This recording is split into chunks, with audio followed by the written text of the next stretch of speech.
with 10 rounds still to go, the Panthers right back in contention now, sitting pretty in 7th on the back of that. Dogs, despite the loss, still in 2nd. Gus, who's your premiership favourite at the moment? The bookies have got the way of the Melbourne Storm, and quite comfortably, I've got to say, too. Yeah, well, I think we've been saying all year that when the Panthers and the Storm get it right, they're still a cut above most other sides. You know, I think it was... we've seen some great performances from some of the other teams, though. The Dolphins are the ones that are capturing my imagination. Just their ability to score points and the fluency of their attack is really devastating. But the others, you know, the Roosters are getting better. Now Sam Walker's coming back, and they've got some young fellas that are really finding their feet in the top grade. They've got a great group there. The Broncos on their day can probably beat anyone. Warriors have hit a little dry spell at the moment, but they'll bounce back. You know, and the Raiders, well, how can you deny them? I mean, they've had 13 wins. They're way out in front in the competition at the moment and going really well. Lockie, from that match on Thursday night, are you seeing enough from Penrith to actually believe that they can go for number 5?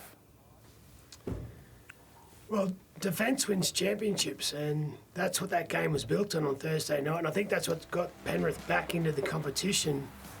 You know, having those players that play in these big games, whether it's Origins or Grand Finals, knowing what to do to win those moments. I mean, we all thought when Penrith were going through the Origin series that they're not going to have the Origin players, and that's going to impact them trying to get up the ladder. But they beat the Warriors in New Zealand without their Origin players, and they come out and they beat the Bulldogs. So momentum is everything, but then if they can get within a sniff of the top 4 and all their best players are fit, all their experienced players are fit, well, I mean, they're going to be as good as anyone in the competition. Gus, I know you don't like talking about the Bulldogs, but surely that loss tells you that you are on track and you can do something when it really matters. Well, it tells us how far we've come. It shows how improved the club has been over the last couple of seasons in particular.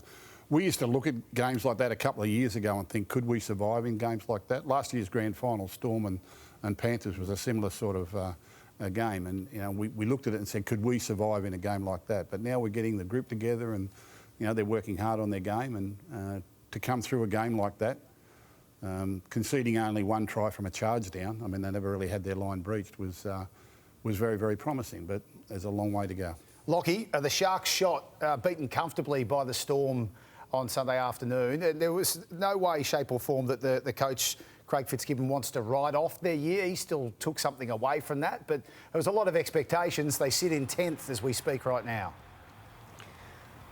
Well, up until the 64th minute, until Katoa took that ball and put Meaney in, they were right in it. And you go back a week before that against the Broncos, they won the first half at Suncorp there.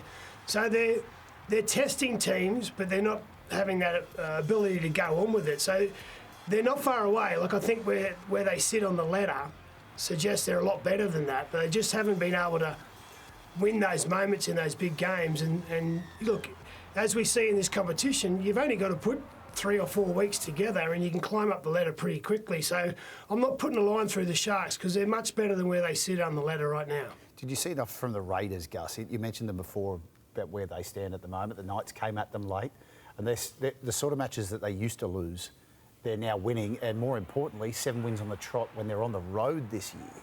Yeah, right from the start of the season. I was in Vegas. I saw them live in round 1. They accounted for the Warriors very comfortably, and I said they're fit and they're fast, and they've maintained this right through the competition. They didn't have a bye for the first 14 weeks. You know, they've won 13 games now, which is 2 more than anyone else. They've got the ability to score points. They've got the ability to win close games. They hang in there really well, and their defence is getting better and better. So, you know, you can't deny where they are on the ladder at this stage of the season because they've played, their draw going home is really friendly too. They've played most of the top sides in the competition already, and they're sitting up there on top of the ladder. I know how tight you are with Ricky. You know, you must be getting joy. I mean, I know they're not your team, but you must be getting joy for him, for what he's doing.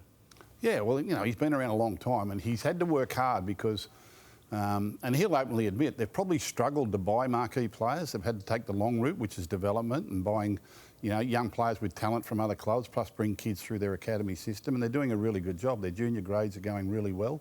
I think they've worked really hard over the last 4 or 5 years to get where they are now, and they're bearing the fruit as it is. And, you know, you can't deny where they are on the competition ladder. They've beaten most of the good sides, and they're a chance. On to some of the other smokies, but potential teams to chase for this premiership. The Dolphins, Lockie, got a big rap just then from Gus. Playing a South Sydney team at full strength other than their injured skipper Cam Murray from pre-season. If Katoa stays fit, the Hammer keeps doing what he's doing, just how far can they go? Well, they beat not just the points they score off Katoa. Like he's brilliant with his gameplay and his game management, and also his ability to create space outside him. It's what they do defensively that really makes them, one of the. I think on their day they're a top 4 team easily. It's their defence, their physicality. They beat teams up, and then when they got the football, remember they're missing quite a number of big players in the forward pack, so they're scoring all these points without some of those key players in the middle of the field. So they're creating ruck momentum through their smaller players. You've got Farnworth comes in and does a bit of that, and their wingers that come in and give them a bit of gets their sets off to a great start. They lost Bostock, obviously a big loss, but I just think any team with Katoa and Hammer on the back of that forward pack creating some ruck momentum, and once some of those players come back at the back end of the year, like they're going to be right up there. Lockie, Broncos, Michael Maguire, the investment in him, are you feeling like it's now starting to pay off? Well, 3 weeks changes things pretty quickly. On the back of three wins, it's obviously relieved the pressure a little bit on the club, and the players are back to enjoying their football because they're winning. And I think they've been working hard to get those results. But at the same time, it doesn't take long for all that good work to come unstuck if you're not willing to put in the effort and commitment to keep performing every week. Big game this week up against Gus's Bulldogs on Friday night. That's a game, both teams are missing some origin players, but that's a big test for the Broncos. They've had a couple of good wins at home, but they go away. And I think this will be a real indication of where the Broncos are at this Friday night. You ready for that one, Gus? We're trying to put a team together. Where's the violin? Yeah, please. Violin. Please. At least you got Matt Burton. Eh? Yeah. Trying to put a team together. Yeah, good idea. I took me boots to train this morning. Yeah. Thought I might get a run. NRLW season upon us. Yeah. Bulldogs inaugural season. Yes. Friday night. It's a curtain raiser to the big Bronco and Bulldog game. So the Bulldogs have joined the NRLW family, and our girls are extremely excited. The NRLW, it's only going to get bigger, and we're very happy to be a part of it. And the girls are certainly looking forward to the first weekend. They all played a trial the weekend before last and went out and saw a few of the trials. They're looking good. The standard just keeps getting better and better.